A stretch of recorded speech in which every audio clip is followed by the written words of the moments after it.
Good evening, YouTube world. I'm your host, Paul Italia. If you haven't already, please make sure you subscribe to my channel. So today we got a really good interview, guys, lined up for you guys. If you guys in the SEO, I got the guide today. But before we get into that, let me just run down what we got coming up on the channel, some things going on in the community. So first off, guys, we all know the Junk Expo, October 24th and October 25th, going down in Santa Rosa, California, thrown by none other than Sonoma Strong, Matt and Jojo Vic. Make sure to get over there and buy those tickets ASAP. You do not want to miss out on this networking opportunity. There's people coming from all over the country, all over the world, actually. So this is going to be a big one, guys. So definitely jump on that. Next up, we got the Junk family is going to be returning April 17th. That'll be Tuesday, April 17th. And it's going to be the Junk Expo special. We're going to have a bunch of the guests on there. We're going to be talking up the expo. And then anybody else that wants to join in from the community, everybody is welcome to join that one as well. Also, want to do a big shout out to Spearcrest Digital for doing my website. Get over there and check that out. Forget about it, junkremoval.com. Go take a look over there. Also, guys, if you haven't already, man, make sure to get over to Autopilot. Get your CRM for junk removal. Our man Andrew Thompson has put together an amazing CRM, so definitely take full advantage of that. I'm also an investor, and I also been using Autopilot and been very satisfied with it. So definitely get over there and check that out. So, guys, with that all being said, I'd like to introduce today's guest. And this guy, he's really got me excited that he's coming on the channel. This guy is a guru when it comes to SEO. He's got a lot of big things coming up, including a free SEO course. I'm going to let him tell all about that, guys. But, guys, if you haven't already, make sure to hit that thumbs up button if you enjoy this content, because we're going to be giving out gold tonight. So the least you could do is make sure you subscribed and hit that thumbs up. With that being said, let's introduce tonight's guest. We got William Jones, the SEO guru. Let's bring him in. What's up, William? How you doing tonight, brother? Not much, brother. How you doing? Doing great, doing great. Really excited about this interview, bro. Yes, sir. Let's kick it off, man. So I got to learn about you, man. It's real interesting. I see you like on the other side of the world and everything, and I see you're doing big things with SEO. But I want to kind of learn the whole, everything behind it. How did you end up in the Philippines, and how did you get into the junk removal industry? You want to learn? You want to learn about me, and I want to learn about you. I'm like my nickname for you is like Big Papa Pump. I love it. I love it. Like I already seen you. Well, first on the channel, then I started seeing you. You know, you're in the bodybuilding and everything too, so that's pretty cool. And Oh, no, Andrew's starting his workout journey too, so that's pretty cool. So everybody's kind of into it. Xavier's into it too, and stuff like that. So that's cool. Um, Not so much like I used to be, but I actually used to be a certified personal trainer many years ago into bodybuilding and everything too. So it's kind of cool seeing that. But so SEO wise, and how did I come over to the Philippines? And that long story short, essentially, I got started in SEO 20 plus years ago before Google Penguin and Panda. If anyone knows what that is, that's back in the good old days of SEO where you could pretty much spam the, you know, SERPs to death and get on page one without any problem. And then I went to school. I was going, I was working. I was actually an assistant CF, financial officer. I did bookkeeping and stuff like that. Got tired of cleaning up someone's books, and then they let you go, get fired. Never have nothing to fall back on. And so I wound up going and checking out school, Kaiser University. And my teacher, when I went there, I just went there for, we were doing art, and I loved art when I was in school. I was not a jock or anything. And even though I wish nowadays I went back, I wish I was into sports and stuff instead of art. But got into that, and one of the assignments he gave us, this is actually how I got into working out too, was through him. My professor was John Downs. I remember coming there, I was close to 400 pounds at the time, and he showed us it's like I forget one of the ones that it was a documentary on overweight and obesity, because when the problem is whenever you sit behind the computer, you ain't got nothing to do, you're not out, you're not moving around, stuff like that. But me and him became really close, and then one of the first assignments he gave us was finding a web design client. And this is where I first really discovered people actually pay you outside of a job. I really didn't know anything about entrepreneurship or opening a business or anything like that. And then, so I got I was doing dog breeding website. I paid, it was like $500. And for me, that was like, holy crap, $500 for a website. And, I was used to barely making $700 a week for, fucking 40 hours. And then I started getting more work. And it came a point in that time I was married to my first wife, really bad relationship and everything. But I took a break, took a sabbatical from, if you will, school, because I couldn't deal with the pressure from the home and school and college. And I started picking up work off of Craigslist. Anybody know Craigslist? Craigslist, back in the good old days, you could post on it, get work on it. Nowadays, not as much as it used to be. Still can use it to generate leads, but not like I used to. That then became, I didn't go back to school because I was, basically making more money than my professor at the time. So doing part-time work. And then I had one of the guys I forget his name. He was a Jewish fella, Ron Marcus. So I remember names. He introduced me to another. He was a real estate guy. He's a millionaire on paper. And he at one point even invited me to come move to Panama Republic because he was going to have me do his SEO. By the time I was married with 2 kids and stuff. Told him no, turned it down. I kind of wish I almost did, but I'm glad I didn't, because I would never have met my second wife, which is amazing. But he then introduced me to another fella. Then I did his website. This was on Magento. And he asked me, he said, so for example, he goes, hey, can you, I love the website you did. Can you get me on page 1 of Google? And I'm like, I knew nothing about SEO, didn't know what it was, didn't know what search engine optimization, didn't know nothing about getting anybody on page 1. And I just asked him, I said, well, how much does it pay? And he said, $2,000. And I said, yes, I do. I can get you on page 1. And I went home and I started self-teaching myself, going online, Googling it, trying to find out what is a backlink, what's on page, what's technical, what's all that stuff. And excuse me. So that's how I got started in it.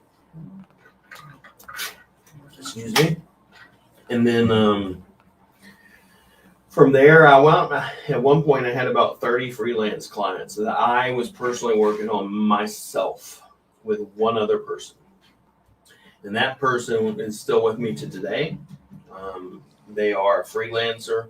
Only thing I ever knew was freelancing. I didn't know nothing about virtual assistants. I didn't know what a remote worker was. I just knew you can go on places like Legit and Upwork and hire people. Okay, so it wasn't like I knew any of that.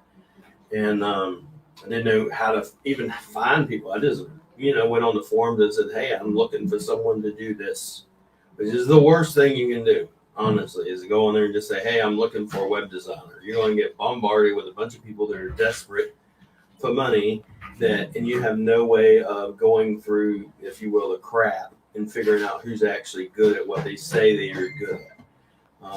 So I had a lot of ups and downs, little rough experiences. Wish I hadn't went through, but it is what it is. And if you want to be successful, you got to go through the shit. So then I got married, obviously, second wife, Rowena. She's amazing. I love her to death. And I met her online, met her on Facebook. I went through time and it's like, no, this is part most some people don't want to hear, but I actually reverted to Islam.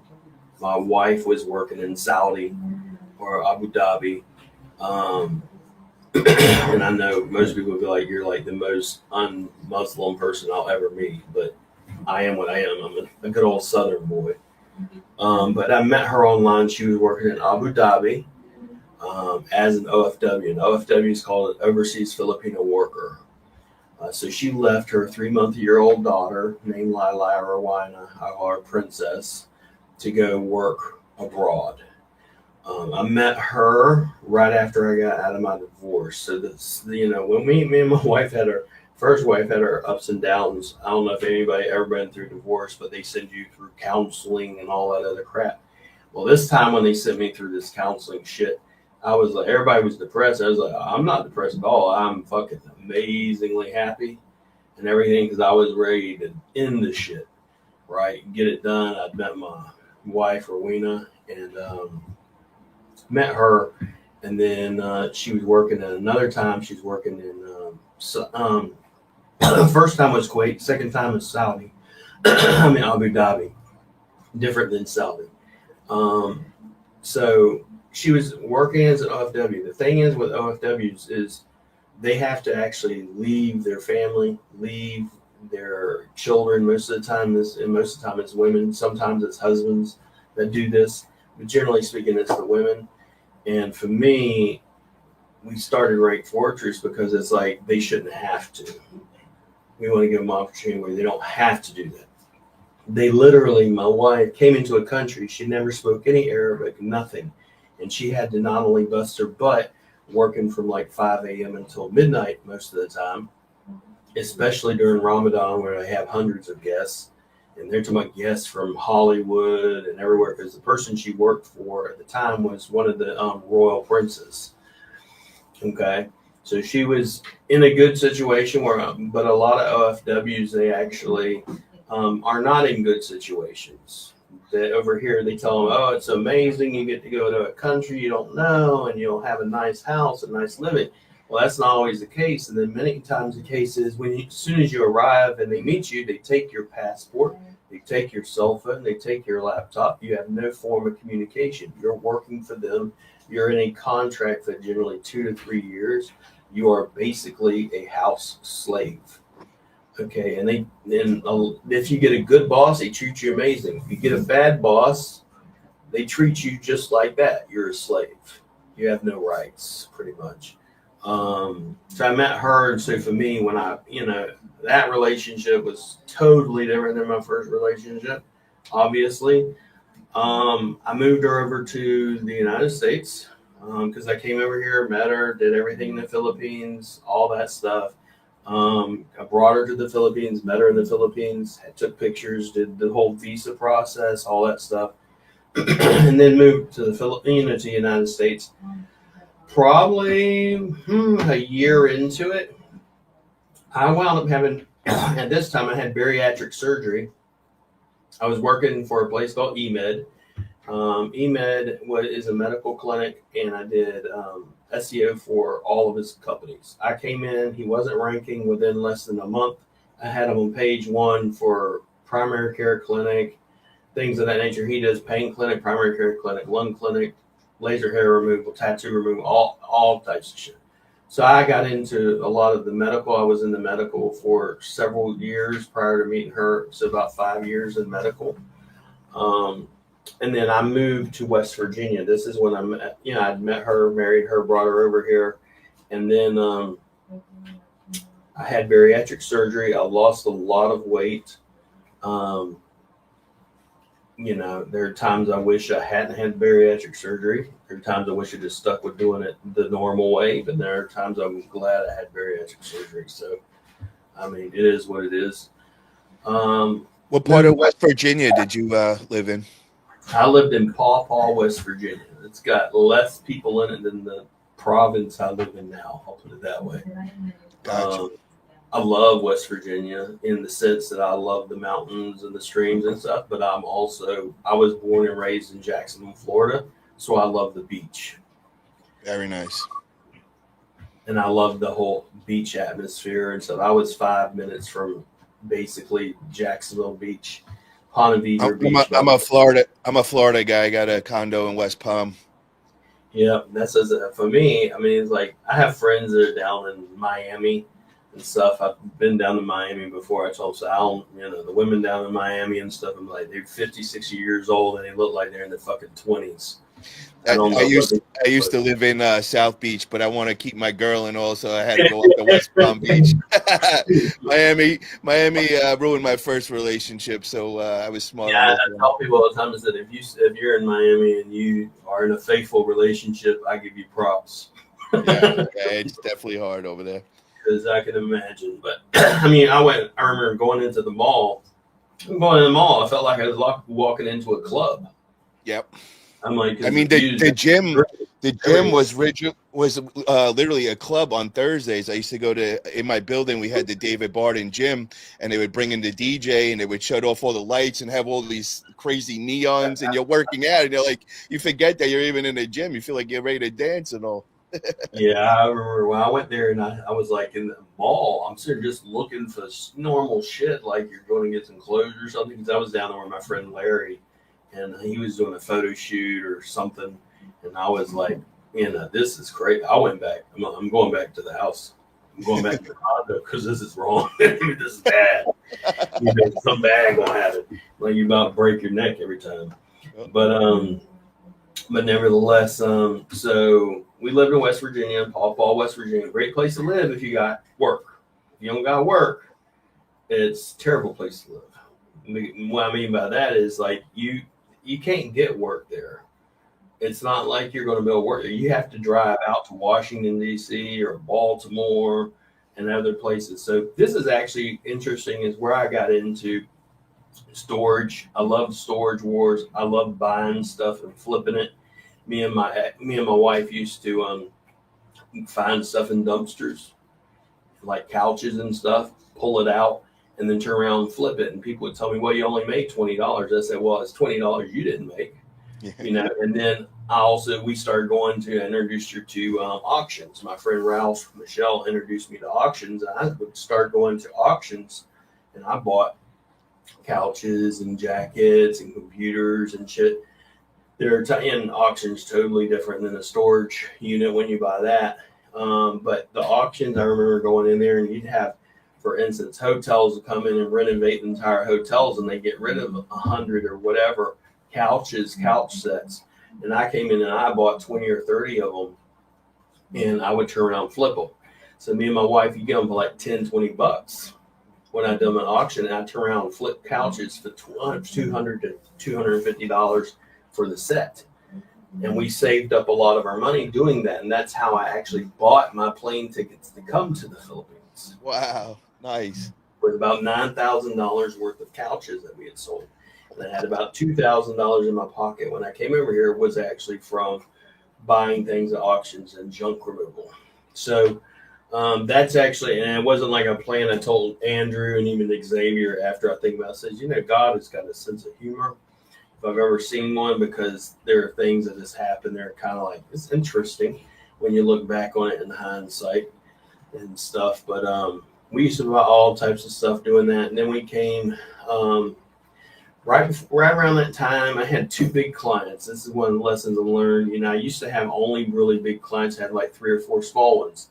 Well, when those 2 big clients quit and said, hey, I no longer need your services, you're fucked. Really, you're just fucked.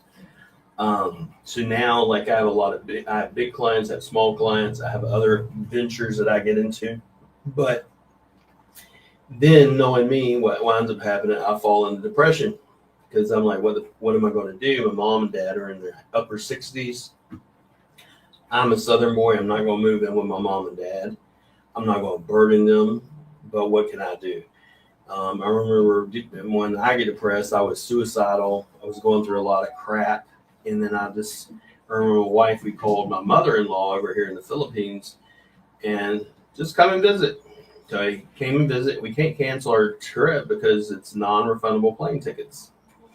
So we pack our suitcases and come over. And then I also, once we got there, then mother-in-law was like, why don't you, moral of the story, don't put all your fucking eggs in one basket. Exactly. One lesson I wish I'd learned when I was younger. Nevertheless, so got over here and mother-in-law was like, why don't you move here? And we were living on the farm, which is in Telewas, and we had the electric bill was $20 a month. Water bill was probably $5 a month. Oh, I had chickens, goats, cows. I had no air con. I mean, we were on, we eat fish and rice and vegetables. And, so it was, you still had your needs taken care of as a point. I even tell people now, going back, if you see some of the happiest times in my life was not when I was running a huge agency, is actually when I was starting up, is when I was going through, if you will, the grind and the hustle and starting everything.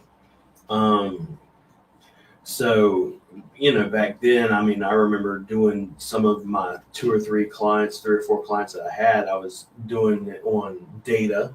I didn't have Wi-Fi because we're in the mountains. Okay. Didn't have quote unquote necessarily best equipment. I literally had packed a computer I had and put it in my suitcase.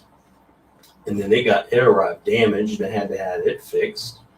But nevertheless, then, my daughter gets married. She meets a Filipino, gets married, because I have 2 daughters and 1 son. My son just turned 18. My other daughter's 14. My other daughter's in her 20s. She's having my 3rd grandchild now. I'm actually going to go see her end of the month. Her name's Serafina. My son's name is Isaiah, and then my other daughter's name is Rowena or Lila. So she gets married, and she tells me, it's like, what type of business you want to start? I don't know. I'm in the freaking Philippines. What are they going to do? And so my wife goes, let's start a laundry shop. So here's another one. We started a laundry shop, and then we also sold in the laundry shop something they call okai okai over here. Okai okai is used clothing that they usually get from Dollar General stores. And they buy it in bulk, huge bales, and the stuff that they can't sell over at Dollar General or Salvation Army, they then in turn bulk up and sell it. So we bought those and started selling that stuff. And we have a lot of really good memories with the, if you will, the hustle part of it. I have the pictures. It's on my timeline if you've ever seen it. It's a pinned post at the top where I have my big long beard, look like fucking ZZ Top, and, the laundry shop. So that's how we started that. And then that's right before COVID. And then right before COVID, my wife's like, why don't you try to find work and stuff? Because imagine the only time me and my wife, Rowena, we've ever had an argument was right before COVID, where we're sleeping on the floor. We slept on the floor in the laundry shop, and we'd stay the night there, pull down the the guards at the front, the rolling door, and we'd sleep in there because that was the only place that had an air conditioning. We didn't have air conditioning in the house. And my daughter and them used to sleep with little tubes of ice. You put in these plastic tubes, and we'd sit there and sleep with them on her chest so we could actually fall asleep. Because I'm a big dude and I like AC and cold. I get real hot real fast. So then she tells me, that's the only time we had an argument was really because it's like, money. You're hustling. You're doing everything you can. It seems like you can barely breathe. It's like there's a Christian song. It's like talking about walking on the water into the great unknown oceans. That song really means a lot to me, mainly because we've been through a lot of that crap. And there have been so many times where we feel like our nose is just above the water. And every time you think you're going to drown, another wave comes and pushes you down, and then you get pulled up. So my wife during that time, she goes, why don't you try to find clients?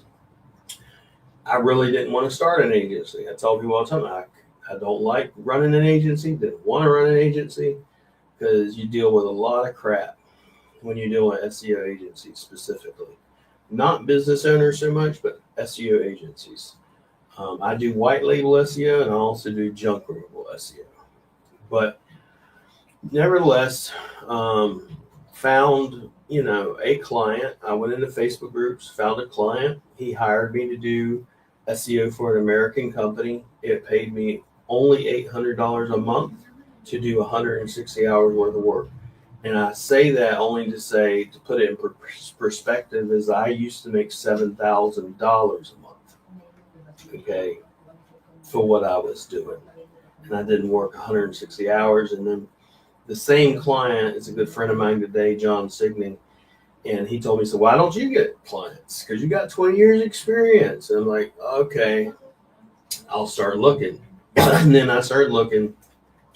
And then I picked up a couple clients right before COVID. And then I brought in 2 people and I trained them. Put one on my left, put one on my right, said, let me show you how to do SEO audit. Let me show you how to do technical SEO. Let me show you how to do GMB SEO. I taught them myself everything. I still do the same to this day. I teach them physically with me next to them. I show them how to do it. I actually do it with them, and then I have them do it in front of me, and then I start giving them projects and testing them. And now we have a little over 80 staff in-house. Wow.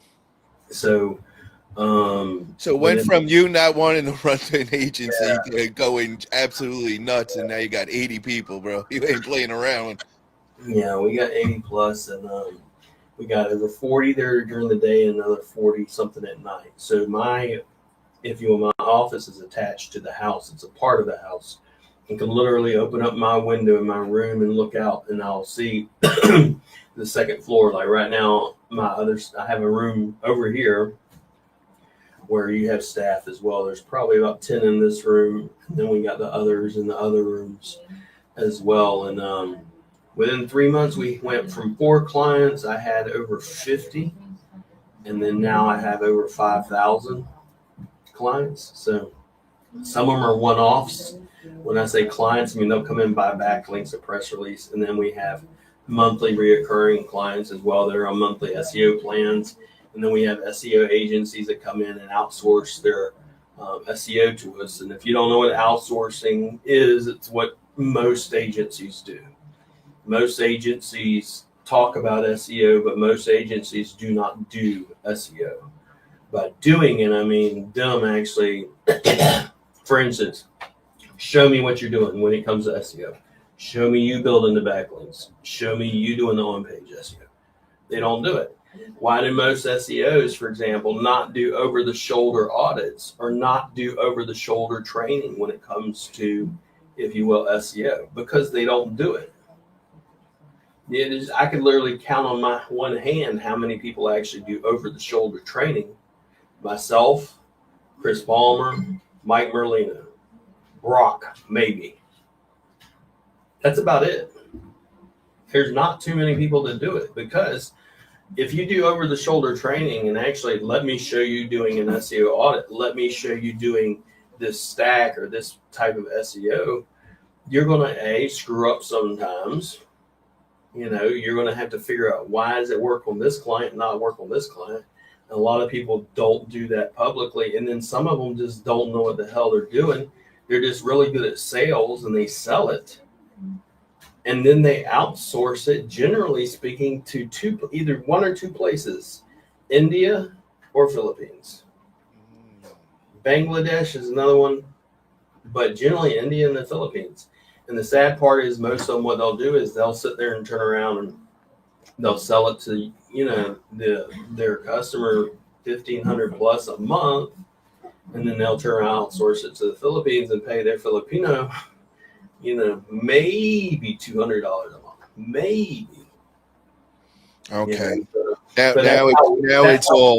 It's all making works.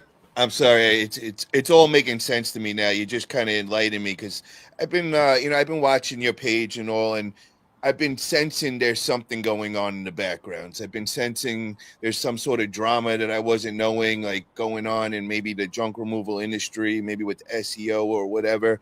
And I think now you kind of like cleared up, because I wasn't too sure exactly what your beef was. and I think I'm kind of finding it right now. So what is going on, man, in the junk removal industry that seems to be bothering you? And It's not necessarily. Basically, it was. There's a book I read by Josh Nelson. So I'm a generalist. What is a generalist? And I'll tell you that. So generalist means I'm not a specialist in roofing. I'm not a specialist in plumbing. I'm not a specialist in locksmith or garage door or junk removal even. So it means I got to be good at everything, which makes your systems and everything really hard to do, because you have to know how to do SEO across every niche, content across every niche, everything possible. All right. And I'm reading Josh Nelson's book on an agency, and I'm like, I'm really considering stopping doing white label SEO because of all the crap that you deal with. Because people literally, man, imagine Walmart. We all complain about Walmart. I know everybody does and makes jokes about it. But every motherfucker wants all the cheap ass prices, but they want the best of the best. So imagine that's what white label is. They want the best of the best. And then these clients want to pay you pennies to do it. So I am gotten emotionally and physically tired of it. And then I come to Xavier and I say, Xavier, I'm considering getting into junk removal, doing junk removal SEO. So I told Xavier, I blamed Xavier, but I'm thankful for him.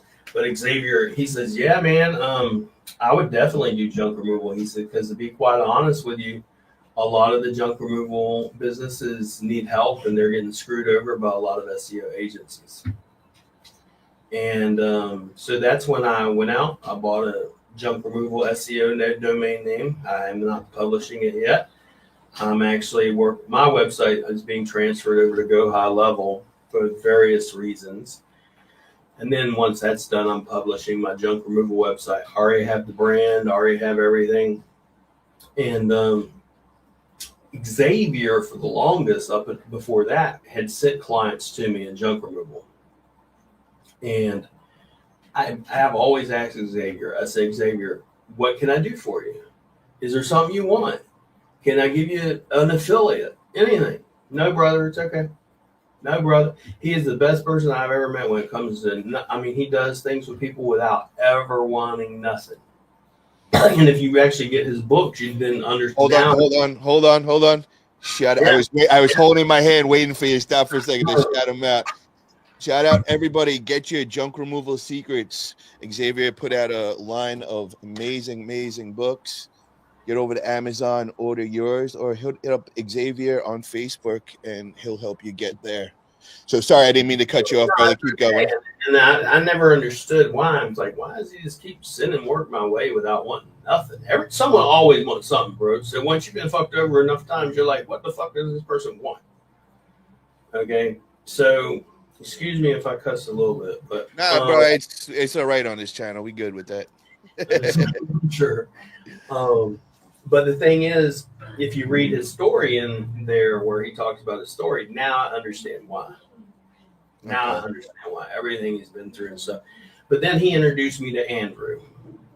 And I told Andrew knows this.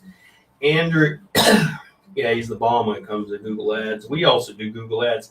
He actually came to us wanting to hire VAs because that's, and then he wound up getting his own because we do Google Ads, Go High Level, stuff like that with the agency. But nevertheless, he introduced me to Andrew, and Andrew says, hey, brother, I got hundreds of clients, and I want you to do SEO on them. And I'm like, I've heard it so many times that I just was like, yeah, right. All right, send me over one. And he sent me over one, and then within, I think it was like less than 6 weeks, we took them from spot 12 to spot 6. And before the third month was even up, he was in the top 3 for multiple keywords like junk removal. Not junk removal plus city. We can do that within a very short time, but junk removal near me, junk hauler, junk hauler near me, furniture removal, hot tub removal, stuff like that. And so he had tested me and seen, hey, you did what, you said you can do.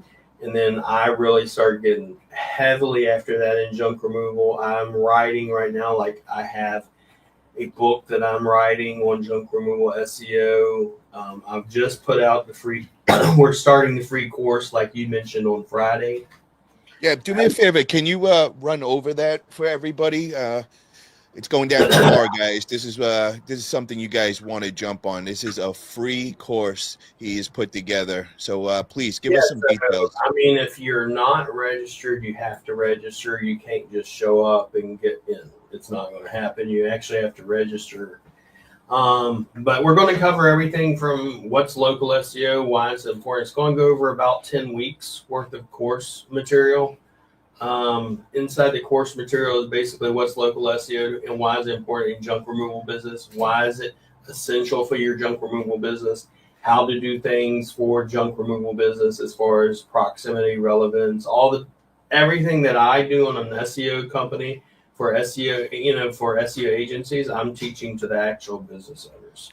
So answer me this, because just like you said, William, a little while ago, you said, you get a little skeptical when people send it and do something for free. What is making you want to do the free SEO course? I have a little bit of a vindictive streak of me, if you will. just saying. So for me, the way I'm going to tell you what's going to happen. You'll teach people. There's a couple of things. I'm not going to mention names or nothing, but a couple of the people that are big time junk removal SEO agencies actually came through my training. So I'll put it down like that. Okay. And so I'm offering this to say, hey, if you want to know how to do the SEO, I'm going to teach you. But what's going to happen is some of y'all aren't going to want to do it because you're going to see how fucking complicated it is. Some of it's easy, some of it's hard. You're going to want to pay us to do it. And why would you want to pay someone, $1,000 plus, $2,000 plus? They guarantee it ain't getting results. Xavier, when we had our conversation, the problem with a lot of the SEO agencies in the States, they charging $1,500, $2,000, and ain't getting results. Like Jeff is saying, he's been with us so far, his SEO ranking's already doing amazing. He's only been with me for 6 weeks.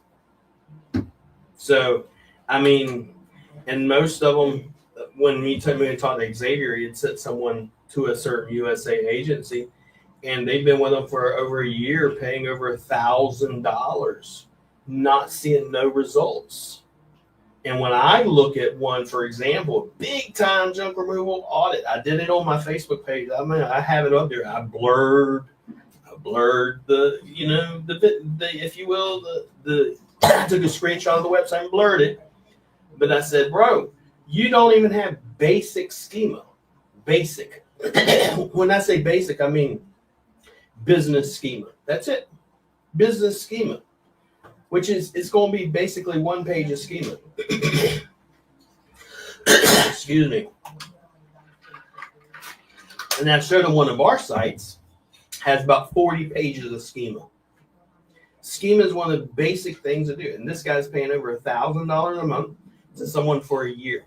And this is one of the biggest SEO agencies in the United States. So when I start seeing a lot of this, and Xavier tells me about it, Andrew tells me about it, everybody tells me about it, and clients come to me, I'm like, all right, I'm going to come into the niche. Not even going to come into the niche, I'm going to take over page one. So everybody that's on page one, I've already told them, so you've been notified. So once my website's up, I'm coming hard after everybody.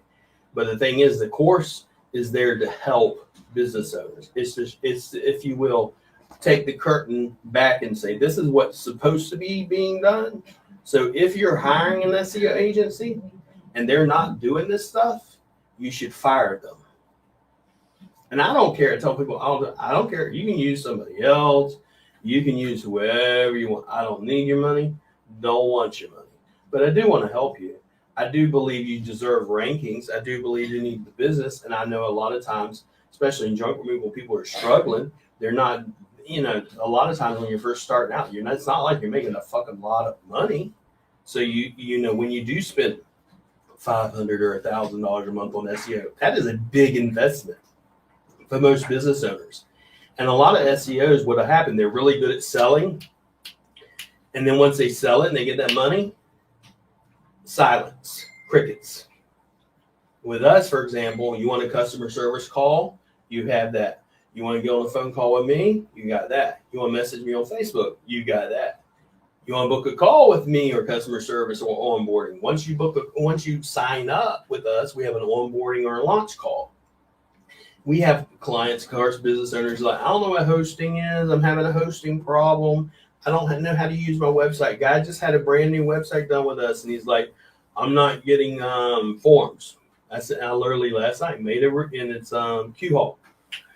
Sorry to drop your name, but it's Q-Hall. And I literally made a video and was like, let me show you how to find your leads.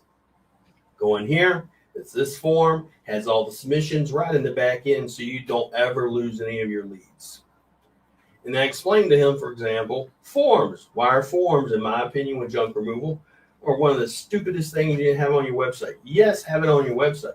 But generally speaking, when someone has junk and, hey, I'm down here cleaning up my basement, or I'm cleaning up something, I take shit to the road, I didn't plan that.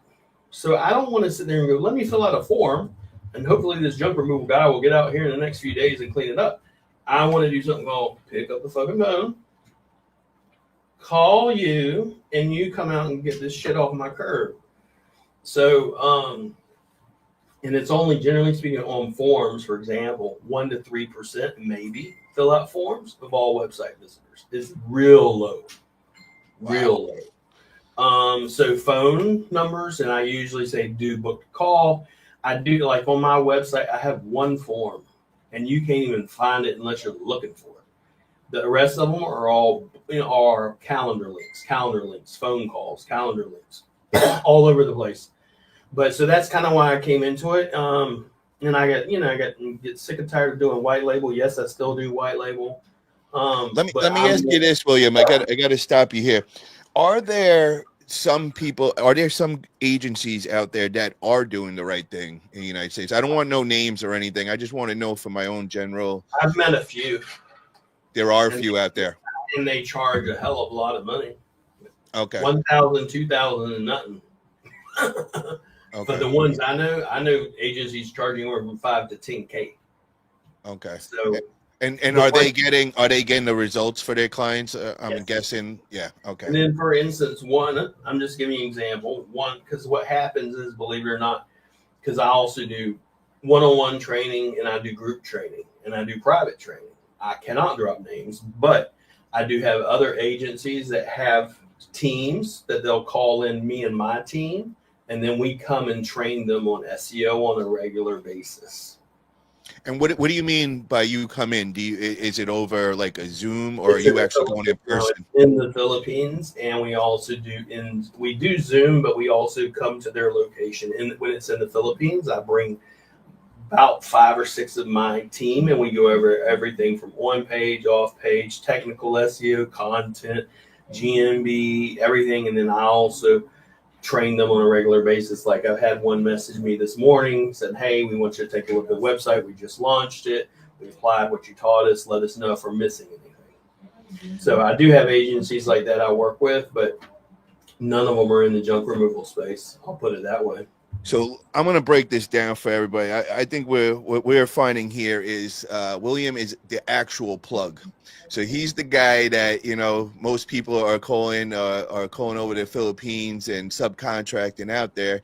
You got the guy that's teaching everybody over there and is actually building an army of SEO over there. So, all right, you are the guy, it seems like. Now I gotta stay focused now, man. We're gonna have to move a little quick because we went a little longer on the background and all, and I've got a list here of some questions that we definitely got to run through. And I want to shout out to my man Jeff Landon. He helped me a lot. He's a good friend of mine. He's been in touch with me all the time, and me and him work together to come up with these questions for you. So let me jump into this now. Yep.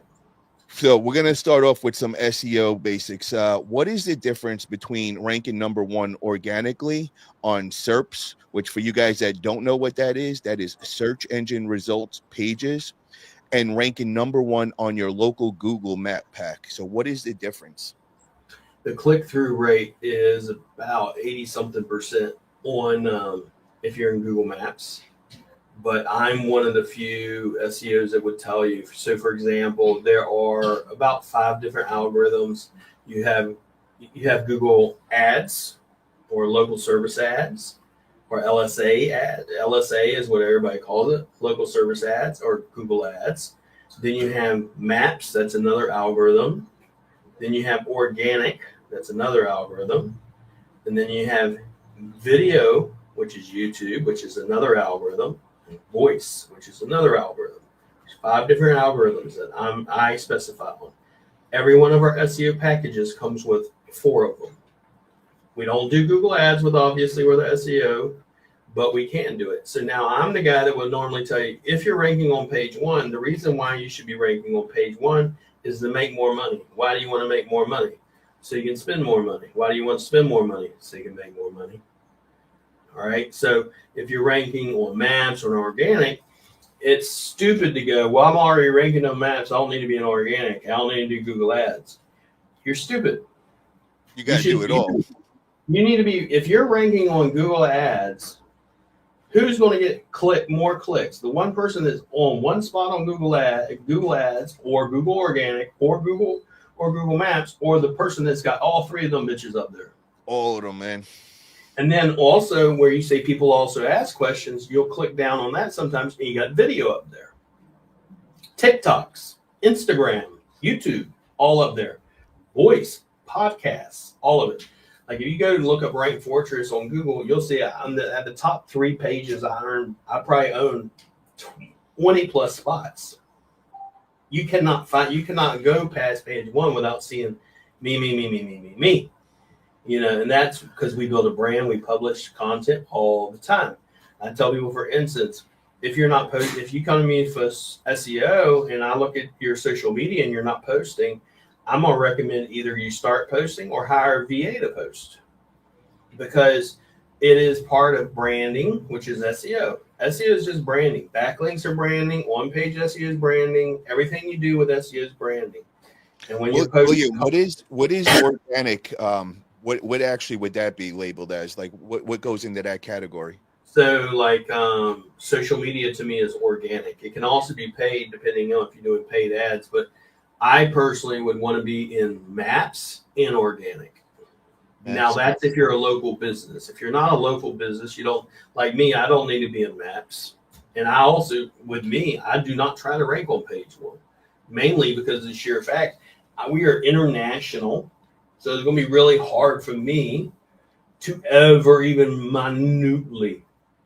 remotely come to ranking on page 1. Although I do get leads and I do get sales and customers off of Google searches. A lot of times for VA services or local SEO or GMB SEO. But if you're a local business, you need a Google Maps, you need to be on Organic, you need to be doing Google Ads. If you're not a local business, you just need to be in Organic. You can still be ranking in Google Maps. You just need to have satellite locations. Okay, now with the voice, how do you get the voice? Is that you just have to pay for their service just to get that? No. And so imagine voice search, for example, are you on podcasts? Are you taking this video, for example, and turning it into a podcast and putting it on SoundCloud and Spotify? So every one of our SEO clients, they tell you what our stack kind of is. Not everything, unless you go and call with me, then I can go over it. But basically, we take a blog, turn that into a YouTube video, turn that into a podcast, turn that into a press release. And they're all chained and daisy chained together. And we have other aspects of it that we put in together. I do very, very little backlinking. The only backlinks we do are a part of the podcast, the YouTube videos, and the press releases. We don't do guest posts and all that other crap.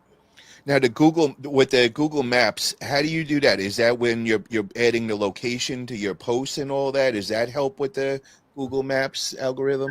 The biggest thing with Google Maps, so for example, are your reviews. So like when you went to a junk removal job, are you getting them to write a review right there? Are you having them take before and after images? Like I would always have them take a before and after image. Before, here's a before image. My shit looked like crap. Here's an after image. Why? Because it has, if you will, and I know this is debatable with the SEO community because like everything's debatable. But when you take an image, it has information on that image. Where are you located at? When you Geolocation. and when you upload those images to that review, trust me, reviews help, but a review with actual images from the actual location are like pouring gas on a bonfire. I mean, it makes complete sense, bro. It's proving that you're there, that the service there. It's guaranteeing it for Google that it knows it happened. It's not fake. It's not, you know what I mean? So that makes sense to me. In a lot of reviews, if I look at reviews and I don't see images, I know they're fake usually. No, I wouldn't say that, bro, because I didn't even know before that to even ask them that. So now that you just said that, I literally just took that note and wrote that down. Saying, for example, a lot of people buy reviews, and if you go to a GMB and it's like 5-star, nothing ever happened that's wrong, and then nothing has images and nothing has, a lot of times it's going to be fake.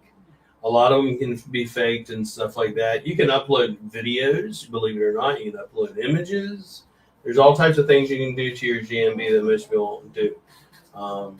But yeah, I mean, if I was, concentrating, and here's the thing, the Google algorithm for organic is affected by the Maps algorithm. So they both affect each other.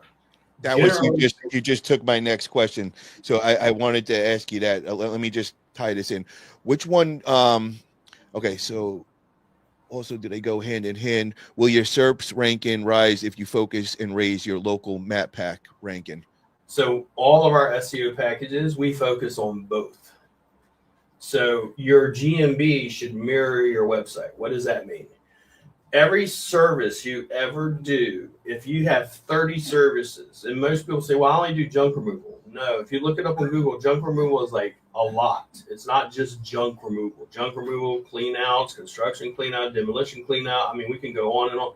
Furniture removal, hot tub removal, curbside removal, keep going. Because Google has all those, and you need pages for every single one of them.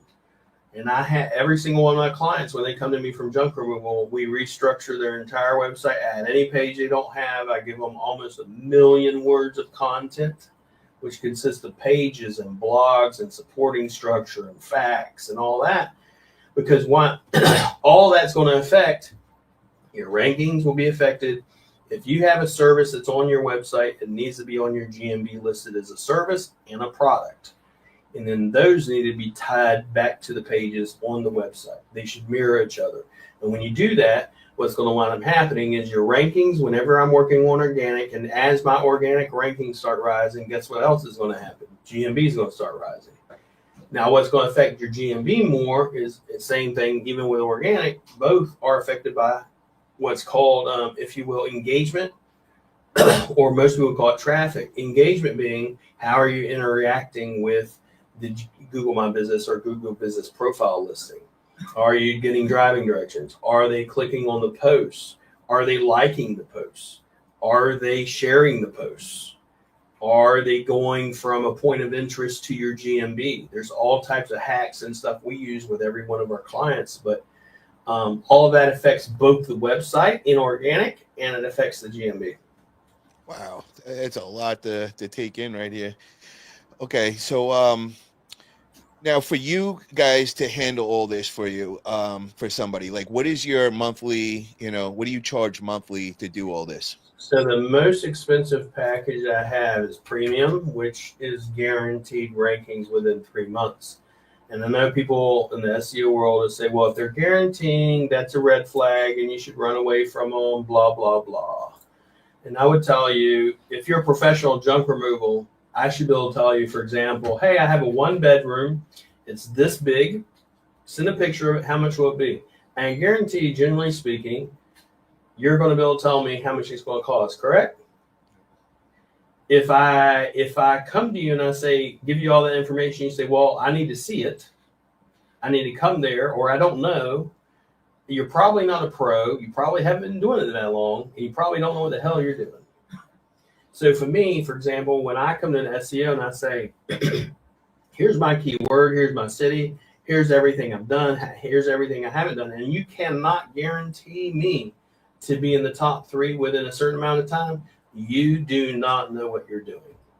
I've been doing it for 20-something years. I can tell you generally how long something's going to take. If someone drops out of the rankings, well, let's look and let's figure out why, and I can tell you why. But generally speaking, it's like even when I'm auditing websites, well, they don't even have basic schema done. Why is schema important? Well, schema ties everything together. Are you posting on social media? Do you have your socials put in your GMB? Are you posting on a regular basis? You have your on-page technical and all this other stuff done. So most of the time they don't. But our packages, that's for guaranteed. And what happens? What does a guarantee mean? If you're not ranking in the top 3 after 3 months, I pause your charges and don't charge you and work for free until you are. I mean, that's an actual fucking guarantee. It's not me going, oh, I guarantee you be in the top 3, and then once 3 months comes by, I just keep charging you. That's not a guarantee. That's a scam. Okay. Now if you will, the next package down, which is still guaranteed, is the advanced, which is only $8.50 a month. Everything else below that is intermediate and basic and starter, none of which is guaranteed. But I got packages anywhere from $250 to $1,100. So. And now, where's the best place for people to hit you up if they're interested in those services? Just go to rankfortress.com. Either rankfortress.com, or they can always message me on Facebook. At rankfortress.com, they can book a call. But if they go to me, find me on Facebook and message me, I'll generally respond, first thing. Now, what's your process to rank #1 on your local map pack? Let me give you an example for like a real tough one, like junk removal in Los Angeles. How would you approach that? And would you be able to give that guarantee of 3 months with even being like Los Angeles, where it's really a tough market to crack? Do I have, let me look real quick. Because see, the other thing different about me, I only take one person at a time, depending on where they're at. So like I got someone right now in San Diego. I already have someone in Vegas. I don't have anyone in Los Angeles, but for instance, Vegas is a really hard one. And we already have him at 76% visibility, and he's already in the top 3. And without the location, he's in the top 5 already. And I can give you real life examples and stuff. But this is, for example, Hot Mess. He's in the top 3. And he's been with me for about 2 months now. So, but that's in Vegas. Vegas is a tough niche.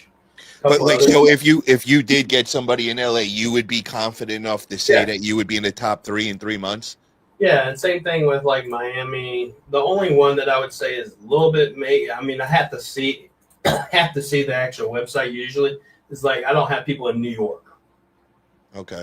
Atlanta, it's saturated over there. Yeah, New York is going to be really tough. I generally would want to look at it, but generally speaking, like Atlanta, Miami, Vegas, not a problem. Wow. Seattle, not a problem. I got to say, bro, I am very impressed with the confidence and, how you're making, these guarantees. I've never heard that before. I'll give you another one, for example, and this can't always be done, so stipulate this. But, for example, another niche I used to be involved in is truck removal. Truck removal. Moving with truck moving and stuff like that. And the niche and area we were in is Broward County. Oh, I know Broward very well. I used to live over there. So that's down in Miami, right? Yep. So we did a 40-mile, not 1 mile, 40-mile radius ranking in the top 3 for moving. Wow. Moving. That's up in Fort Lauderdale and all that's that. That's in fucking Miami. It wasn't like we were ranking in Broward, but then when we expanded the map, it took over the entire south part of Florida. That's impressive. That took me about a year to do, but it's still, what we try to do is like when you look at the geogrids, and if you've ever gotten geogrids and you see the, thank you, Drew. But if you've ever seen the geogrids, and for instance, the geogrids are small and they're like this big. Well, what I always want to do is I want to start out in that one little 1 mile area, right? And try to get that to be green. Once that's green, then I expand. And I keep expanding and expanding. 1 mile radius doesn't mean 1 mile either. Most people think, oh, it's just 1 mile from one point to one point. That's no, it's one around you. Radius. Yeah. Now, then once I get 1 mile radius, which covers a lot of area, then I go to 2 miles, then 3 miles, 5 miles. We have a guy right now, a couple that we're working on in junk removal that we already have, like that guy. We already have them in a 1 mile radius. So what's the next step? We're going to take them to 3 miles. Nice. By 3 miles, people usually, and people, well, what do you do if you're ranking in the top 2 mile radius, 3 mile radius? Well, now you should be making plenty of money, and you should maybe start thinking about getting more trucks and opening up other locations. If you open up another location, then you get another GMB. Maybe it's in the same state in a different city. And then, then you're expanding and you're thinking more along the lines of a business owner instead of an entrepreneur. An entrepreneur, when you're first starting out in junk removal, is I'm just like, even with me with SEO, I was just thinking, I wasn't trying to start a business and blow up and get fucking 80 something employees. I was just I need some fucking money. This is right before COVID. COVID destroyed our laundry shop and everything else. Thank God we started the agency. But the thing is, when you first start, you're not thinking of business. You're thinking of make some money to feed my family. And then as you become successful and you're ranking, then you go, now, how can I open up other locations? How can I expand? How can I get more, if you will, put eggs in different baskets instead of one basket? For instance, if you have one location, and this is another reason why you don't want to just focus on GMB. And you don't want to just focus on ads. It's because what if Google smacks your GMB and suspends it? And all your business was on that. And you're not in organic. Now you're fucked. You have no business. Wow. And I've seen that happen time and time again with people where they get their GMB suspended. And it's not like they just lost a couple $100. I've had people where they've lost $50,000 a month. Wow. You're talking about an actual business, and they're not an organic. And then they come to me for help and stuff. So that's why I always want to do organic, and I always want to do local, and I always want to do the voice and podcasts, and I want to do social media, and I want to do all these different aspects of marketing. So SEO for me is about branding. It's not in its own other category. Like your logo, okay? Forget about it. So now everybody's there. It's like, now every time anybody hears it, I'm thinking of Paul. That's it. There you go. And the colors, it's the American, red, white, and blue. You're having a big Papa Pump. Every time, and no one else is going to be able to do that because that's your brand. So even your website should reflect that. Your GMB should reflect that. Everything you do needs to reflect that. Because you're creating an entity. An entity is, think of it this way in SEO, because SEOs, we use these terms. An entity basically means who's the number one motherfucker doing junk removal in Los Angeles. That's forget about it. So no one else can come in Los Angeles and try to do junk removal, because every time Google thinks of junk removal in Los Angeles, they think of you. I love it. Because of your branding and because of your backlinks, your SEO, your marketing in ads, your marketing in local. That means the signs you're putting up, the yard signs you're putting up, the ads you're putting out.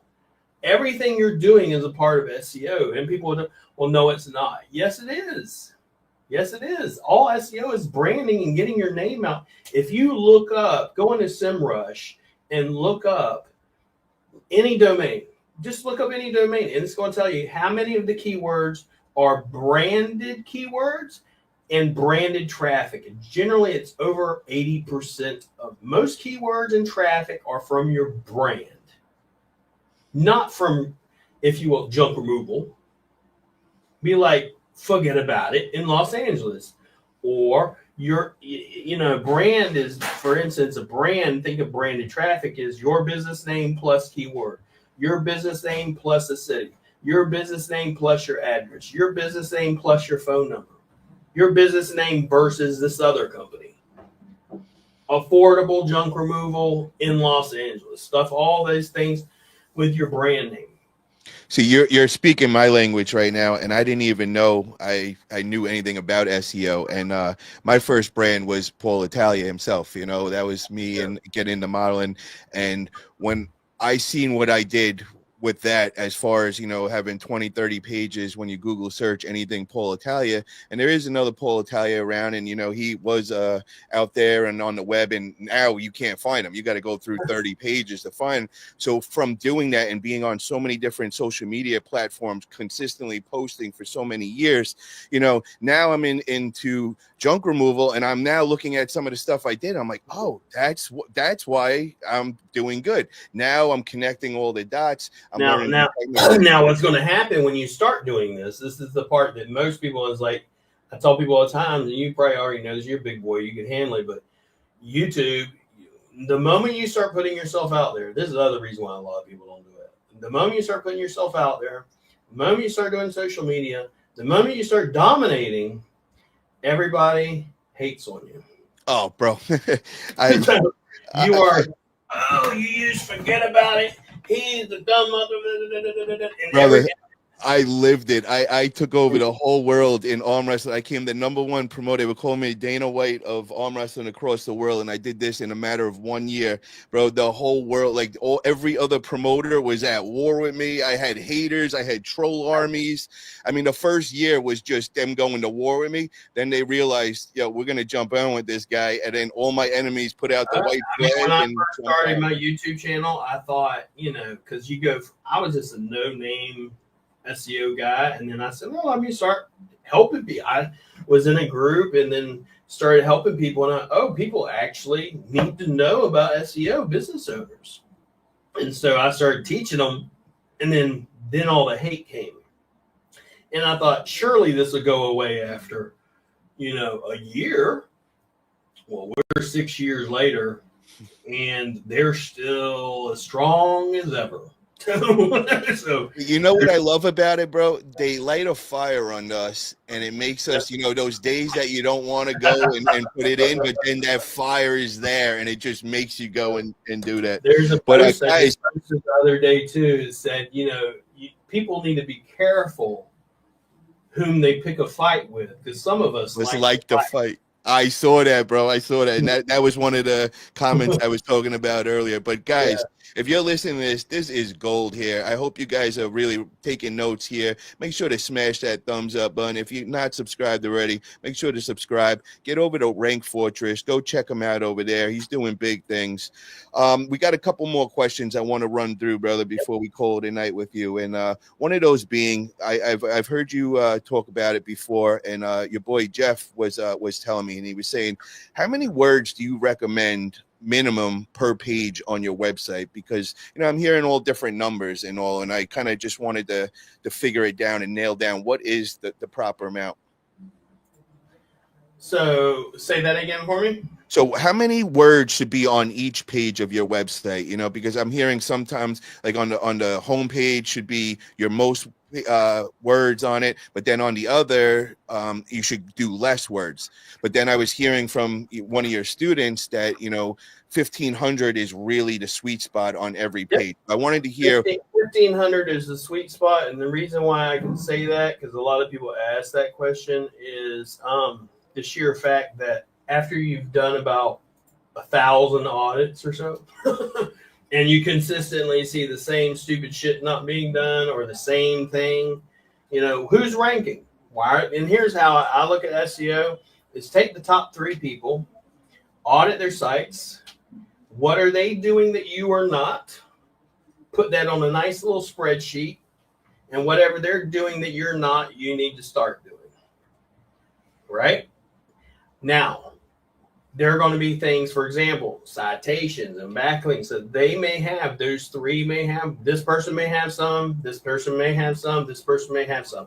All 3 of them will have ones that other ones don't have. And I put the ones, all of them together, and then I'll do all of it. So another thing like the content is I have, for example, every single junk removal client gets 1 million words of fucking content. And they're like, well, how are you create? Well, it takes us a good month to 2 months to create the content, number one. But the thing is, for example, why would you do that? And I'll give you an example of it. I'm going to pull it up real quick.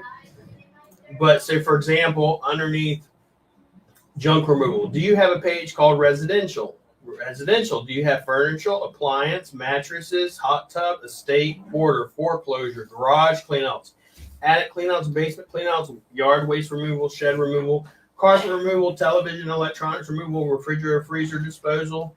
Commercial, do you have office cleanouts, storage cleanouts, warehouse cleanouts, restaurant cleanouts, retail store cleanouts, construction cleanouts? So when you think of junk removal, Google thinks of this entire thing. And if you want this sheet, just message me on Facebook. I'll send the motherfucker over to you. Okay. Then besides all that, I got about 10 blogs to support each and every page. And then besides the blogs, I have facts on those pages about that service. And I get those facts from people also ask questions that are on Google. Because people ask me, well, how do I know what to write about? Google tells you. Google literally tells you this is what, if you look up junk removal, Google tells you exactly what to look for. If you go on page 1 on organic, it says people also ask. Yep. And it tells you the questions. Yep. And if you click on them, it will just keep giving you more and more. And all that should be turned into blogs and put on your website. Why? Because Google is telling you what people are asking for. You don't need to think like an SEO. Think what Google literally, a lot of times you're like, we're so dumb that, the answer is right here. It's right in front of our face. Just same thing with maps. If you go to Google Maps, everybody's like, well, what should I have on my website? This is concerning Google Maps. Go to Los Angeles, for example, California. And on the map, if you ever look at Google Maps, I could show you all this. But on the map at the very top, it says restaurants, hotels, things to do, museums, transit, pharmacies, ATMs. And guarantee you, most people don't put that shit on their website. Every one of our clients get that shit on their website. Every one of them. We got No Limit Holding says, this is some real good listening. Thanks, Paul. Bro, this is gold right here, man. You guys be taking notes right here. I'm getting excited as I'm sitting here and I'm hearing this stuff. And I'm like, my heart's racing. I'm like, I got to do this. I got to do this. Like, I love it, man. This is great stuff here. Jeff says SEO equals common sense. Yeah, bro, when you say it like that, man, it's so common anymore. So, I mean, here's another one, a little hack we do. So, think of, I'll tell you this. I'll go ahead and say it. But so, for example, let's say you pull a geogrid. You ever seen the geogrid, green, red geogrids? Yeah. And some of the areas are red and some of it's green. Well, how can you influence those red areas? You write blogs about it, podcasts about it, YouTube videos about it. Here's another one you can do. You can actually pull the latitude and longitude of each of those locations and get a URL string on maps and create an embed. An embed is an iframe or a way to share that map. And then I can actually create driving directions from that latitude and longitude to my GMB. And then I can share that shit and I can put it on backlinks. I can send backlinks to it. I can put it on press releases and all other types of things. And now Google goes, oh, so they're actually in this area too. They're in this neighborhood too. And then they go, okay, we should rank them there. So that's another way to expand it. So wow. There's all types of ways. There's all types of ways. It's a matter of just, why would Google give you a share link? Okay, for instance, people tell me social media is not important. Okay. So then please explain to me why Google, when you're filling out your GMB, asks for your social media accounts. I'll wait. I don't know. Because they're important. Connected to it, or they're important. Yeah, because it connects it. Why are you not? Well, I only post something on social media once a week or once a month. Why, when Google has it on your GMB? Why are you only getting Google reviews only from Google when Google pulls them from Facebook, Trustpilot, and every other where else and puts it on your GMB? So people only go, well, I only need it on Google My Business. That's the problem with most SEOs. You think like an SEO, you think the way SEOs have taught you, and it's wrong. And the way that most people need to think is common sense, like a business owner. I need Google. I don't need just Google reviews. I need reviews. from So everywhere. you need Trustpilot, Yelp, even Yelp. Yes, Yelp, Trustpilot, Facebook. Facebook, all of them. And if you look at the bottom, it says reviews from other places and lists out the reviews from other places. Mm. The same thing with social media. If I look at your GMB and I only see Facebook, I can tell you one or two things. You either don't have other social media accounts, i.e., you're not doing branding, you're not doing marketing, or you didn't put them on there, or you're not posting on it, or you don't even have it in your schema. You need to have it in your schema. You need to have it on the website. Well, you need to have it on website first. Then you need to have it in schema. Then you need to attach it to your GMB. Then you need to be posting on it on a daily, weekly basis. At least 5 days a week. If you're not posting 5 days a week on social media, you just don't like money, period. Let me ask you this. What is a good goal domain authority for a local junk removal business that's just starting off? That's the bullshit thing, because everybody says, well, I need domain name authority. Okay, give me 30 days. You'll have a domain name authority of 40. And do you think that's going to affect anything? No, because those numbers can be manipulated, and people manipulate them all the time. Now, that being said, for instance, Amazon has a domain name authority of like 90 something. That's also fucking Amazon. Okay, Walmart, any of them, if you will, Forbes magazine, those matter. And yes, your domain name authority over time can rise, but it's not going to be a huge ranking factor. It creates trust. The more trust you have, yes, it will go up over time, but it's not going to be a huge ranking factor. It's not something I'm looking at as far. I got people I can guarantee you, if I go to, give me a second. I'm going to pull up one real quick. I got one that's ranking right now in the top 3 on page 1.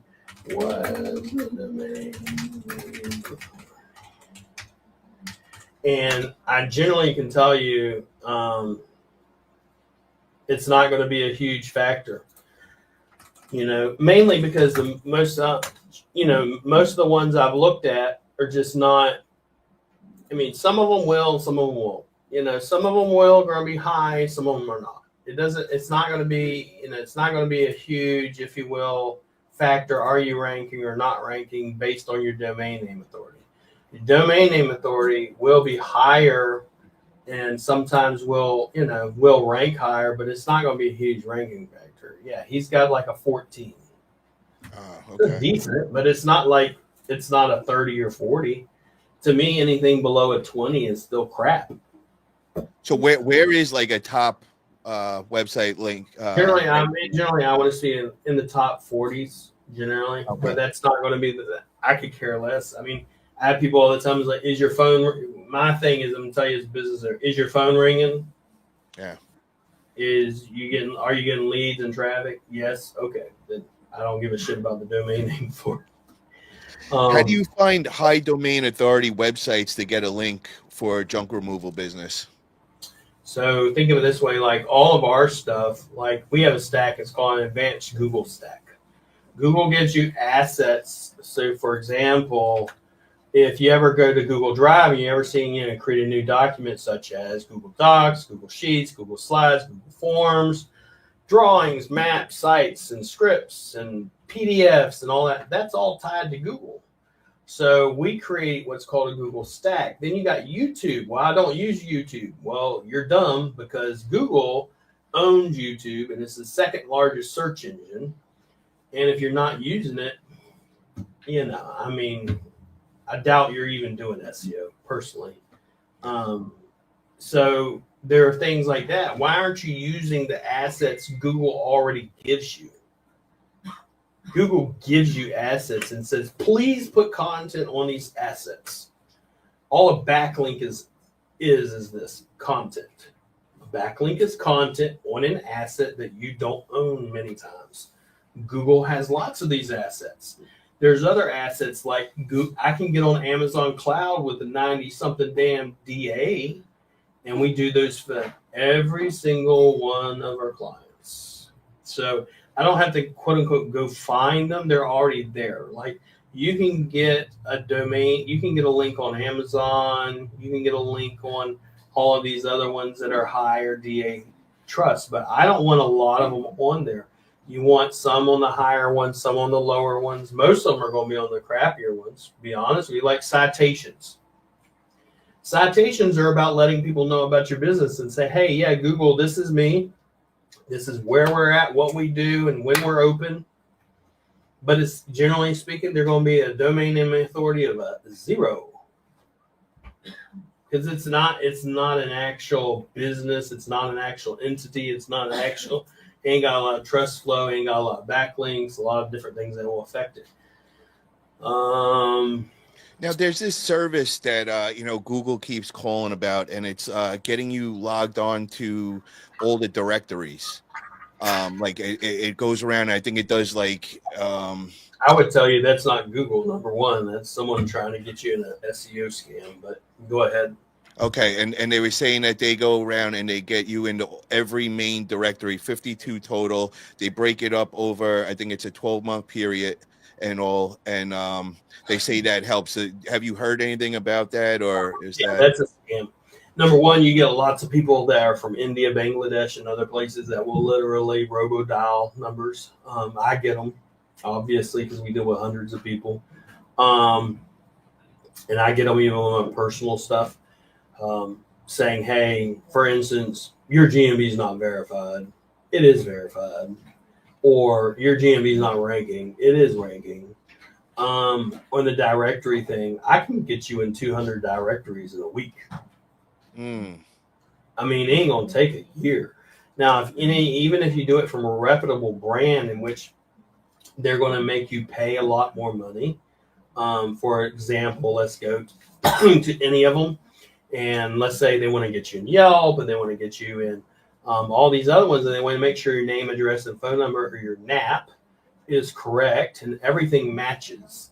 So when you go in directories, the biggest thing you need to make sure your name, make sure your phone number, your address, and all the information is exactly the same. Not a little different here and a little different here and a little different here. You want to make sure they're all the same. You can do that, and most of them will charge you about $100, $200 a year. And it doesn't take them 12 months to do it. It takes them about 30 days. Wow. Let me ask you this. So, I was told with the tracking numbers, that get different tracking numbers, but I was also told by Google people that when you do the different tracking numbers, you're confusing Google online. So if you have two different phone numbers you're advertising, just like you said, now the different directories have different phone numbers, and now your authority is going to be lowered. Is that true? Correct. Okay, so it's not good. You can. So for example, let's say my phone number, which it is 904-770-5783. If you ever call that, I'm not answering. If you message it, I will answer it. But now, if I wanted that number to be redirected to my real number, I just use the tracking number. I can use the tracking number, but that tracking number needs to be used on everything. Your website, your citations, everything. Okay. Your Better Business Bureau listing, all of it. Your financial info, all of it. Let me give you this example, because this is a little extreme. And picture of my truck has a different phone number on it. Will Google be able to pick that number up and confuse it? I would say maybe, only because use Google Maps, and Google takes photos all the time from satellite images and stuff like that and puts it in their database. Interprets it, so it kind of will confuse. So if you ever put an image inside of Google's AI reader, it will actually tell you what the business is about and everything and who it's associated with. So I would always still, even with that, want my same phone number. Okay. Just me. Maybe that's extreme, but I think it is extreme like that, and I think Google is extreme, bro. So I think you kind of got to think that way. Now you can track things with UTMs. UTM being, instead of, for instance, if I use rankfortress.com and the link is on Google Maps, and then I have another one on social media. If I want to know where the traffic is coming from, I have to use what's called a UTM. A UTM puts basically a code at the end of that link that lets me know, hey, the traffic came from Facebook, or the traffic came from an ad, or the traffic came from a Google listing, or the traffic came from a citation. I don't use them that much, mainly because for me, I'm just concerned with getting the motherfucker ranked. Yeah. If I can get you ranked, fine. Now I'll use them on ads and I'll use them on some other things. I actually use another tool on social, but that's just me. UTMs I would use on various things, but not necessarily all the time. I think people use them in overkill. And on top of Google Search Console tells you, for example, if your traffic came from Facebook. But if you're running a specific ad, if you're running a specific campaign, UTMs are very good for tracking. Phone numbers is mainly people that are doing that are usually into rank and rent SEO, which is I don't own this. I can get this business ranked as a junk removal business, for instance, and I don't do junk removal. And then I say, hey, Paul, can you take on some more leads? Paul goes, yes. And I sell you the leads. I never even own the GMB. I own the GMB. I don't do the work. And I'm simply using a call tracking number that's a different phone number, because a lot of the people that are in that type of SEO, and I've helped a lot of them, have hundreds of GMBs. Obviously, you need various phone numbers, and you have to have tracking systems set up. So that's why a lot of them get into the phone tracking. We got a question from No Limit. He says, can you let us know if you're constantly getting good reviews on Google and Yelp? Does it help you rank high? Yes. Yes. And now, we got as well, like I said, where are the reviews coming from? If you're getting reviews from location, on location, with images, it's 1,000 times better. So I don't know if Mr. Yee, if you weren't listening earlier, so he explained earlier, have the client take a before picture and an after picture when they post up your review. That makes such a big difference in the quality of the review. So that is definitely some gold right there that you guys all want to take note of.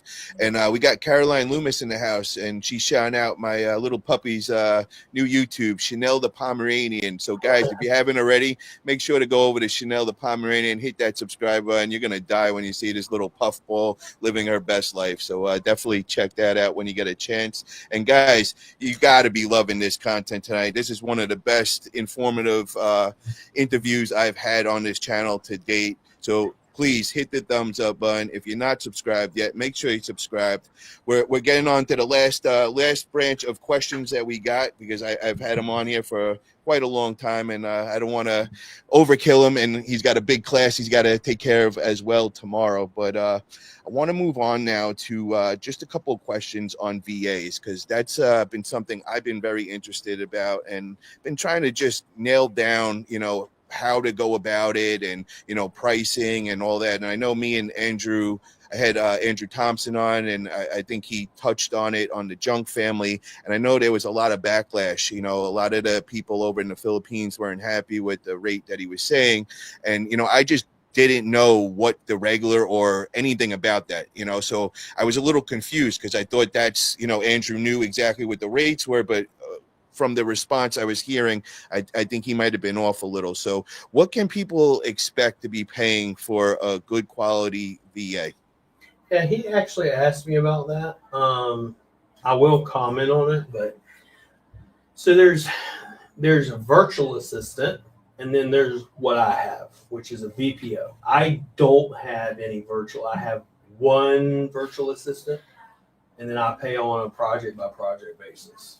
Okay. Now a VA is different than the actual having staff here. What do what do you mean, William? So if you have staff here, I have a BPO. So for example, I could take someone that does trash removal from the street, never done nothing, has no skills, and this is what we do with most of them, and then train them on everything. They could be a cab driver, and I could train them on exactly what I would do. We pay them according to the federal or the minimum pay wage here, which is extremely low. Yes. However, they had no skills, and we're giving them skills. They don't have the computer, they don't have the Wi-Fi. We get them set up, and that's the base. And then on top of our base, we go to resorts and we hang out and we do things together and we do giveaways and we do cash loans and we even help them get motorbikes and all types of shit. So we do a lot of other things besides that. Now, then we have other ones that make more, and I'm not going to get into numbers, but so for example, I would agree with his numbers, $200, $300 per staff I have. VAs, no. VAs, an actual virtual assistant, where you're hiring them, you have to understand a couple of things. You're hiring someone to work on your business. And many times you think when you're hiring a virtual assistant, they're only going to work on your business. Not true. Most of them take on multiple clients and work on multiple businesses at one time. Okay, so you're not getting a full dedicated 40 hours from one VA for you. And if you think you are, I can guarantee you're not, because I've worked with them. I know a lot of them.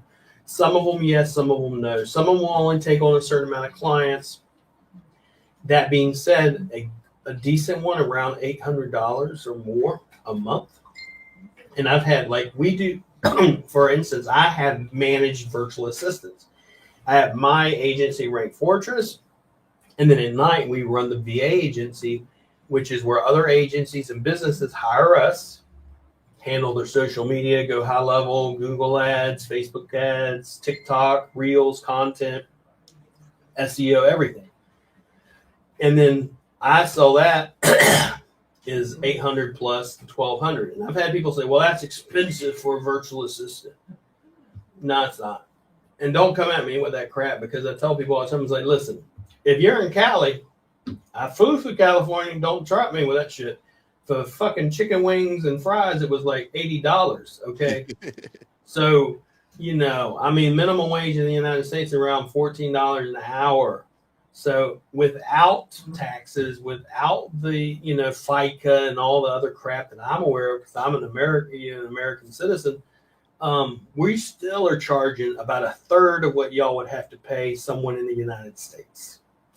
And the other difference is a lot of the people that we hire, for example, have went to IT school. They do know about JavaScript a lot of times. They do have those skills. They are English fluent. They do speak English. English is their second language. And a lot of times they do go to college. Okay, when you get a virtual assistant. Then on top of when you're getting a virtual assistant, they have their own computer. They need to have their own Wi-Fi, their own backups. Everything needs to be reliable. Whereas with us, and we do manage virtual assistants, I have a commercial generator, like Walmart size commercial generator sitting outside if the power ever goes out. We have Starlink, we have our own internet, we have our own computers, we have the latest computers, we have the latest all that crap. And I'm on premises where I train the actual VAs, where I manage them. And Paul said, hey, listen, my VA's not doing something. I can walk down and be like, hey, what the fuck's going on, bro? And figure things out and help you. And then get on phone calls, where that's different than if you go out and find a virtual assistant. Number one, most of you don't know. I mean, how long are you a manager? Have you been doing management? And I know some of you have, but how long have you actually honed in your skill on hiring, firing, and training? Most of you haven't.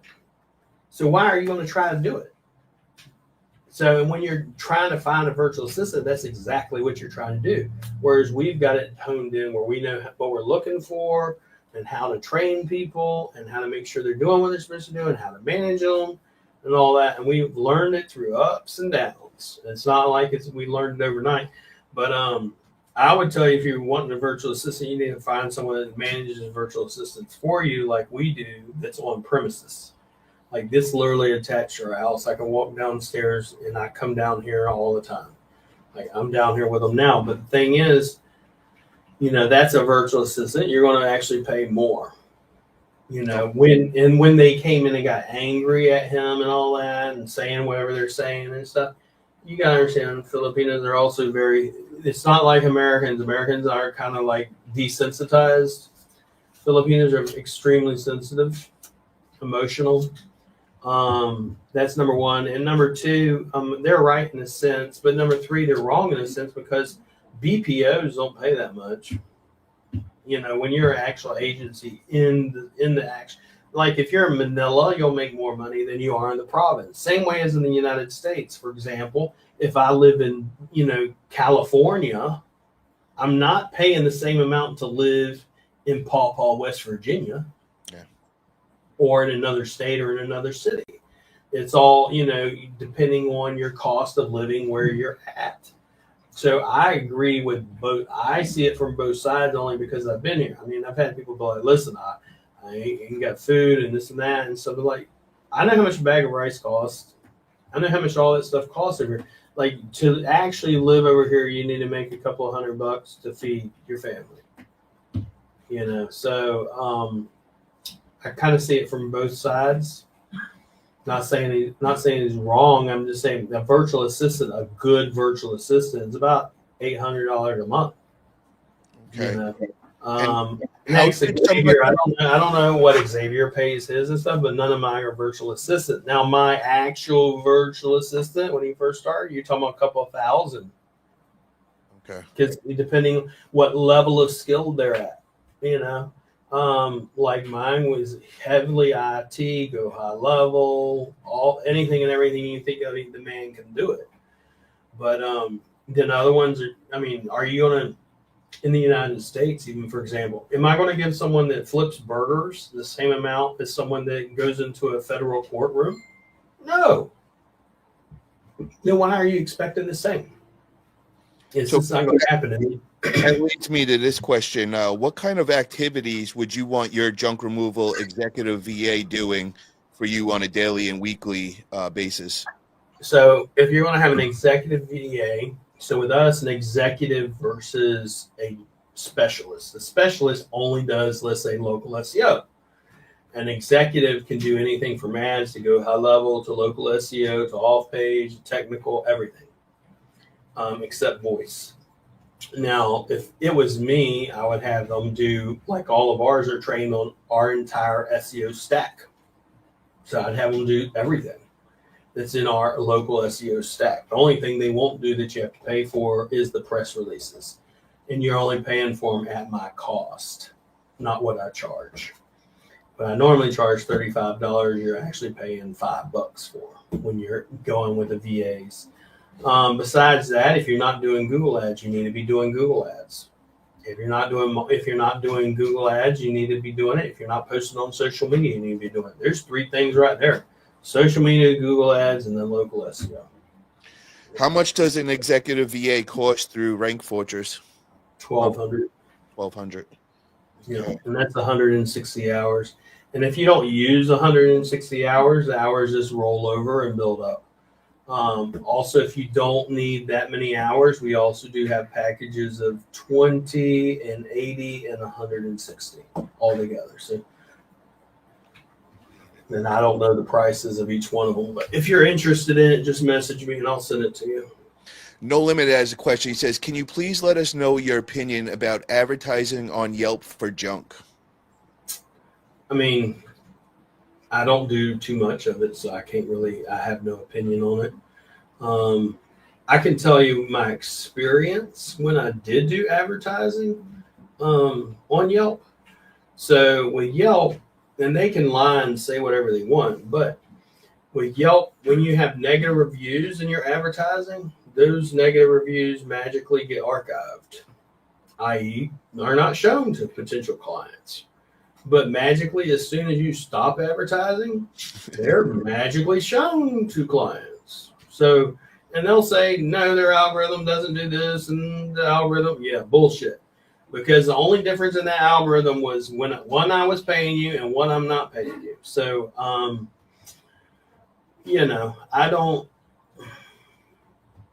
don't really have an opinion outside of that. That's just based on personal experience and personal experiences I've heard from other people. Okay. Well, William, I got to say, brother, this was definitely just packed with so much info. Like I literally can't wait to go back and just kind of digest everything that I just heard. My head is kind of spinning right now from it all, but I am very excited at everything I just got and learned. Also, I just want to shout out a couple of things before we call it a night. Guys, if you haven't already, make sure to hit up Andrew Thompson. Check out his autopilot. You could still buy in. He's got the beta testing right now. I believe it's $49 a month. Definitely jump in right now at the beginning and definitely help out your business. Also, we got the Junk family going to be returning with the Junk Expo special episode. That will be April 17th, Tuesday night, 5:30 p.m. West Coast time. Also, shout out Spearcrest Digital for doing my website. Definitely get in touch with Ronnie Knuckles if you need any website services. Also, shout out to Monarch Trucks, where I got my NPR dump truck, guys. They'll be over at the Junk Expo as well. And if you guys are interested in getting your own NPR dump truck, be sure to hit me up and I'll connect you with the right people. I could get you guys a discount code as well over there. And William, I hear you're coming out to the Junk Expo October 24th. Yep, I will be there end of the year. So I'll be in the States for an entire month. Oh, very cool, man. Well, I'm 15 minutes away from the Junk Expo, so I'll see you over there in person. It's going to be a great time. And anybody else that listening right now, really get over to Matt and JoJo Vic. Make sure to buy those tickets before they sell out because they're going fast for sure. Everybody's coming. I mean, they're coming from across the world. The Philippines is rolling up in the place. I don't think anybody's going to be coming from any further than that. 6,000 miles. I think you're going to win that. Miles. Well, last expo, they gave out a prize for the furthest person to come there. So I think you might be winning something this year. So that'd be cool. Yeah, we're actually, as well, besides that, we're actually on the course. When I start on Friday, I'm giving away one free junk ticket to the Junk Expo. So do me a favor, go over the details one more time with that. So we got tomorrow night. We got his free SEO. Tomorrow night starts day one. We're going to cover module one, but it's going to be a 10-week course. So we'll go over everything when it comes to local SEO, the hacks, the tips, and everything. And then I have about 700 templates that I'm currently working on specifically for junk removal. Templates being invoicing and cost and everything you need to run a junk removal business, and then ebooks and all types of shit. So that's all going to be in there as well for free. But you're going to get all my SOPs that I use for ranking and everything, and I go over everything over the shoulder and teach everybody. And then also as well, like I said, we're giving away one free ticket to the Junk Removal Expo. And so I actually have 2 tickets, one for myself and one that I'm giving away. So, and I'd love to give it to somebody. And we do a spin the wheel type thing where, hey, everybody pick a number. They pick a number, and I literally spin the wheel right there in front of everybody. Hell yeah, I can't wait for that. And guys, if you haven't already, get over to Amazon and get your Leading with Purpose book from Kevin House. He also has one out, that the new one, Leading with Grit. But yeah, and you know what, guys? I think we're gonna do a quick giveaway right now. Hold on, I got an